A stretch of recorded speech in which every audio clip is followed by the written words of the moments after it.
Bonsoir à tous et bienvenue dans l'invité du jour. Ce week-end, le 23e festival de rue envahit Ramonville.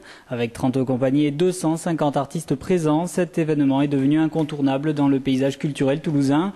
Depuis quelques années, c'est Joël Lécussan qui a repris la direction artistique. Alors à 2 jours du coup d'envoi, nous lui avons demandé de parler des arts de la rue. Donc j'ai pris la direction artistique en cours de préparation l'année passée, au mois d'avril plus exactement.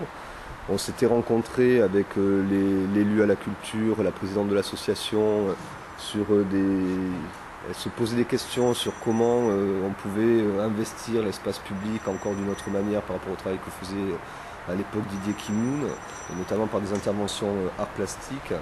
Et donc c'est à cet endroit-là qu'on avait eu des premières rencontres. Donc moi-même étant au sein de Mixar Méris, directeur artistique de certains projets qu'on met en place à l'échelle de l'agglomération toulousaine.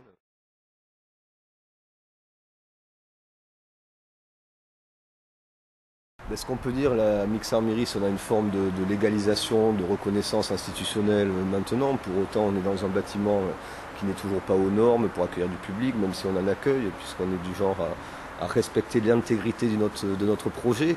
Et donc il y a à la fois, je crois, une forme de reconnaissance qui s'est mise en place et en même temps qui n'est pas pleine et entière et qu'elle ne se traduit pas encore pour l'instant de façon pleine et entière. Donc ça continue à être des formes de résistance culturelle et artistique. Et ce qui est intéressant, ce qui me paraît assez naturel dans le prolongement avec les arts de la rue, c'est que les arts de la rue sont partis aussi de cette dynamique-là d'une certaine manière. Ça a été quand même essentiellement porté soit par des compagnies qui ne trouvaient pas leur place dans l'institution, ou des compagnies qui avaient la volonté d'être dans un autre rapport aux populations, un autre rapport au public, et donc sont descendus dans la rue et ont investi, envahi l'espace public.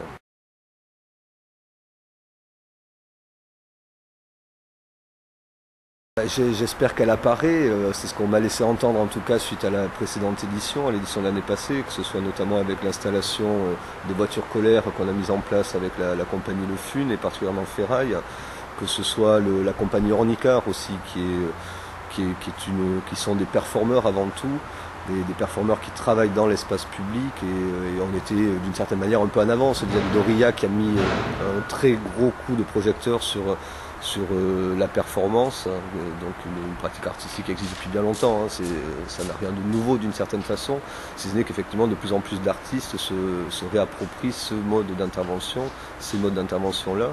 Donc on était, je crois que c'est à travers ce genre de proposition que effectivement on peut considérer qu'il y a une patte Joël Lécussan et Mathieu Maisonneuve, puisque j'ai associé Mathieu aussi à ce travail de direction artistique, où on a une connivence pleine et entière sur aussi cette sensibilité vis-à-vis de ce qu'on appelle les nouvelles écritures urbaines, donc des compagnies qui vont mettre vraiment au cœur de leurs propos l'espace, l'environnement, la géographie de la ville, et dans toutes ses composantes, qu'elles soient humaines, urbanistiques, spatiales.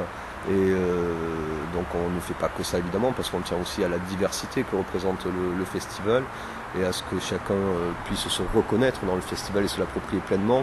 Mais du coup, de par la porosité sur un même espace urbain de ces propositions, ça amène les gens à découvrir aussi d'autres formes. C'est ce qui m'intéresse particulièrement. Telle diversité de formes, ça va du théâtre transposé à ces écritures dont je parlais à l'instant. Ça va être la compagnie Géométrie Variable qui